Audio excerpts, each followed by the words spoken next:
Halo guys, balik lagi di channel. Di video kali ini kita akan melakukan unboxing dan hands-on, sekaligus kita akan mereview kamera dari smartphone 2 jutaan terbaru dari Realme, yaitu Realme C17. Penasaran seperti apa kualitas kameranya? Simak terus.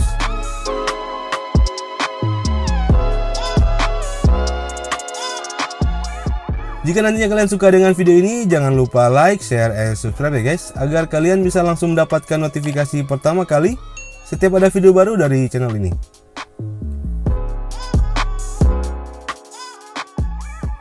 Oke, sebelum kita bahas sektor kameranya, kita lihat dulu apa saja yang ada di dalam paket penjualannya. Di dalam boxnya kita akan mendapatkan SIM card ejector, manual guide, jelly case transparan, si handphonenya sendiri, kemudian ada kepala charger, dan terakhir ada kabel USB Type-C. Oke, Realme C17 yang akan kita review kali ini adalah varian warna navy blue dengan cover belakang berbahan plastik glossy serta susunan kamera yang sudah mengotak ala-ala smartphone terbaru di tahun 2020 ini. Di bagian bawah ada lubang headphone jack, USB Type-C port, dan speaker grill. Di sisi kiri ada slot SIM card tray. Di sisi kanan ada tombol power dan volume rocker. Di bagian atas polos tidak ada apa-apa. Dan terakhir di bagian depan ada layar seluas 6,5 inch beresolusi HD+ yang sudah dilapisi kaca pelindung Corning Gorilla Glass 3 dan sudah menggunakan teknologi high refresh rate 90Hz, yang artinya Realme C17 adalah smartphone dengan refresh rate layar 90Hz termurah saat ini yang ada di pasaran. Untuk kualitas layarnya sendiri, selama beberapa hari menggunakan ponsel ini, menurut saya layarnya ini cukup bagus dan smooth, serta viewing angle-nya juga luas, walau memang belum Full HD sih.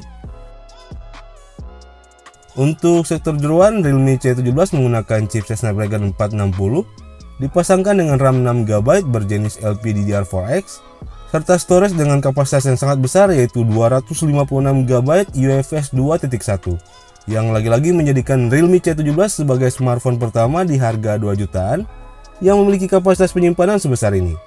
Untuk performanya sendiri, saya belum bisa memberikan penilaian lebih ya guys, karena baru beberapa hari menggunakan ponsel ini.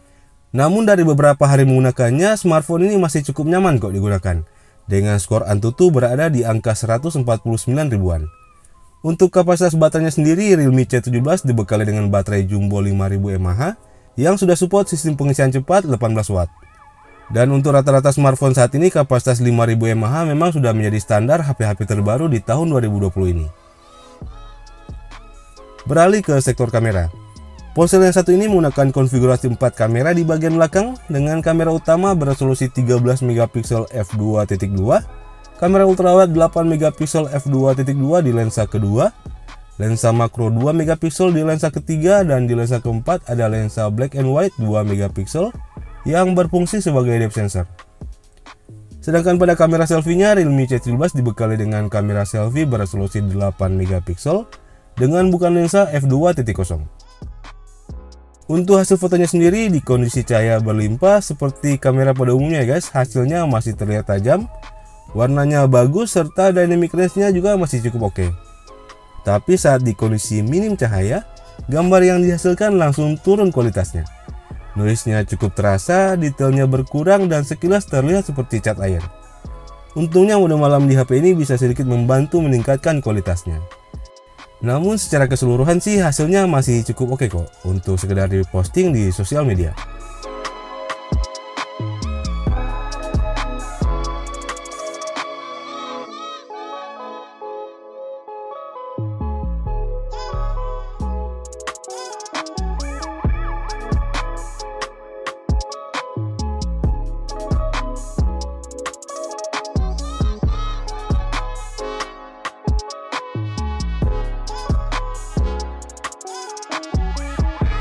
Hasil perekaman video kamera belakang dari Realme C17. Resolusi maksimal yang bisa direkam oleh smartphone yang satu ini adalah di 1080 30 frame per second. Sayangnya untuk mode perekaman videonya ini belum mendukung image stabilisasi ya guys. Ya, dan ini adalah hasil perekaman video kamera depan dari Realme C17. Resolusi maksimalnya hanya di 1080 30 frame per second. Sama seperti perekaman kamera belakang, di kamera depannya ini juga tidak memiliki image stabilisasi. Bisa kalian lihat bahwa hasil gambarnya cukup goyang dan memang tidak stabil seperti HP-HP Realme lainnya. Oke, untuk harganya sendiri saat video ini dibuat, Realme C17 dijual dengan harga sekitar 2,8 jutaan. Yang tentu saja ponsel ini akan langsung berhadapan dengan beberapa smartphone lain yang dijual dengan harga yang sama. Sebut saja Redmi Note 9, Realme Narzo, dan beberapa smartphone lainnya. Dengan menawarkan beberapa fitur unggulan seperti layar 90Hz termurah, serta storage yang paling lega di kelas harganya, Realme C17 ini memang cukup menarik menurut saya. Namun apakah smartphone ini recommended? Nanti akan kita bahas pada video full reviewnya. So, pastikan kalian sudah klik tombol subscribe dan icon loncengnya ya guys, agar kalian bisa langsung mendapatkan notifikasi pertama kali setiap ada video baru dari channel ini. Oke guys, sekian dulu video kali ini, semoga bermanfaat dan sampai ketemu lagi di video-video selanjutnya.